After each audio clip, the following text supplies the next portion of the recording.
if you're anything like me, I love a craft fair and I go to all of them, and 9 times out of 10, I walk out of them a little disappointed because it's a lot of the same types of products over and over and over again, or it's just things that I'm not necessarily interested in. And it feels like every craft fair I go to is kind of the same thing, just rinse and repeated, except for there's one in the Spokane, Washington area that I look forward to every year.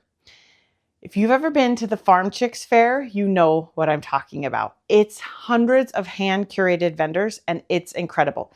Now, majority of it is antique sellers, but there's also quite a large amount of sellers that sell handmade items. And I am so excited because this year I'm going to be one of those vendors. I'm going to be there selling my felt flowers. I'm going to have some finished flowers. I'm going to have some kits. Come stop by, come say hi.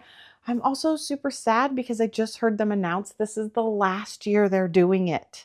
So if you've ever been to the Farm Chicks Fair, you know how incredible it is. I highly encourage you to come back, especially this year, knowing this is it.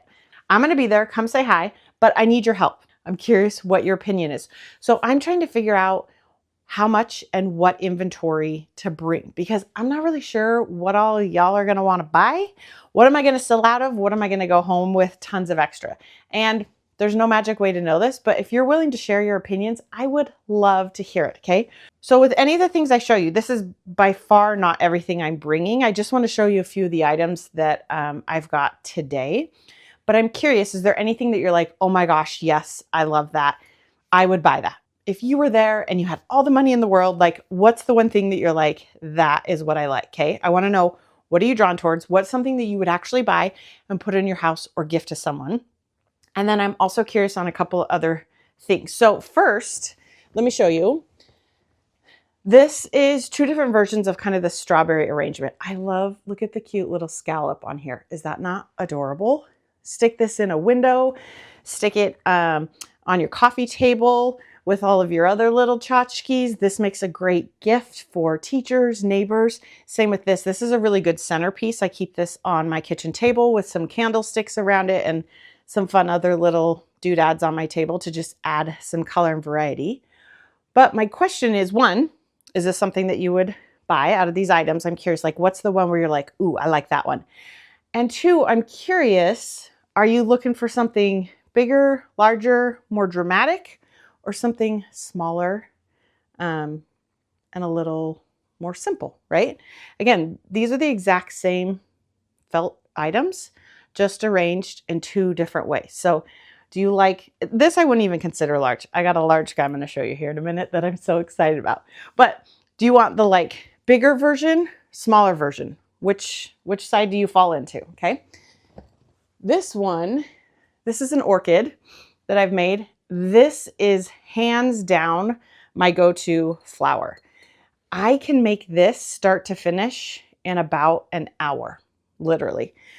Because I've made so many of them, because I figured out so many tips and tricks.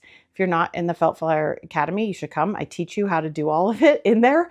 But this is perfect for teacher gifts, for neighbor gifts, for holiday gifts, for that acquaintance at work, for a friend, for someone that's struggling and down. Like, who doesn't want a beautiful orchid that they don't have to water and take care of and isn't going to die?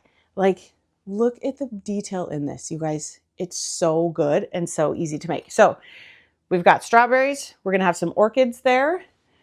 I'm also going to have some other spring items. These are tulips. Full disclosure, I'm working on a new, these are not tulips. These are my original take on daffodils. Let me show you. I'm working on a new and improved version of these daffodils that I'm going to have there. Okay, but it'll be in a pot, something similar to this. I've also got a handful of other just like original spring floral arrangements. Again, these make really great pieces to put on bookshelves, to put in entryway tables. These are really good gifts. These will last forever. You don't have to water them. Very low maintenance. Really good to give to people in hospitals, right?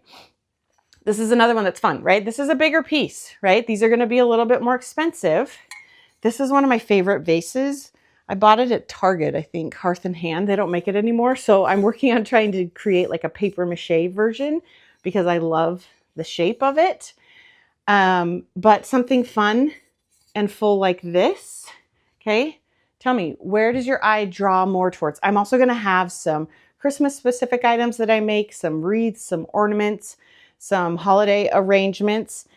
But I'm curious, do you like the bigger or the smaller? Okay, this one I'm most excited about. Now, you should judge me. I went to Hobby Lobby and I saw this and I was like, I need that. And then I was like, no, that's ridiculous. That's too much. And I went home and for 4 days, I couldn't stop thinking about it. So I went back and I bought two.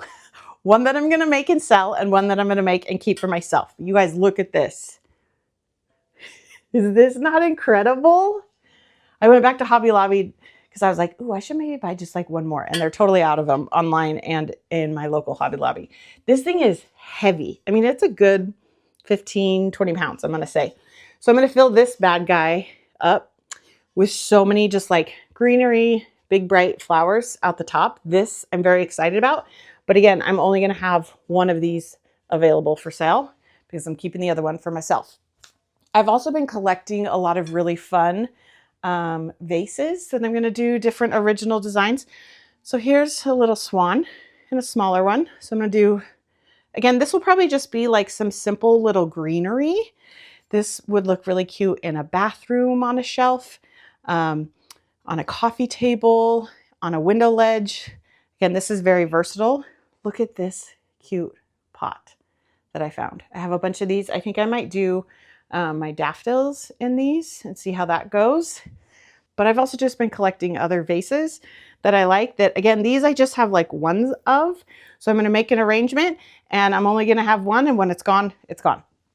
And then the other thing I was thinking about, curious what your thoughts are, I bought these little things and they're just little plastic things, but to make some little pansies to put in here that you could buy like 3 different colors and put those in your window ledge, or maybe even a succulent or 2 that I'll make and sell and put in these. But I'm curious, out of these things, what are you like, ooh, I like this? Or is there something specific where you're like, I want an arrangement that would go here or looks like this? And then I'm also curious, are you interested in more big, bold, dynamic, bright things? Or should I focus on making a lot of little things? I have my idea of what I think. And again, at the end of the day, I'll have a variety. But any feedback you have would be so helpful. What do you like? What do you look for when you go to a craft fair? And are you coming to the Farm Chicks Fair? You should. June 6th and 7th at the Spokane Fairgrounds. I'm going to be there. So are hundreds of other vendors. If you come, make sure you stop by my booth and say hello. I cannot wait to meet you. I will see you all at the Farm Chicks.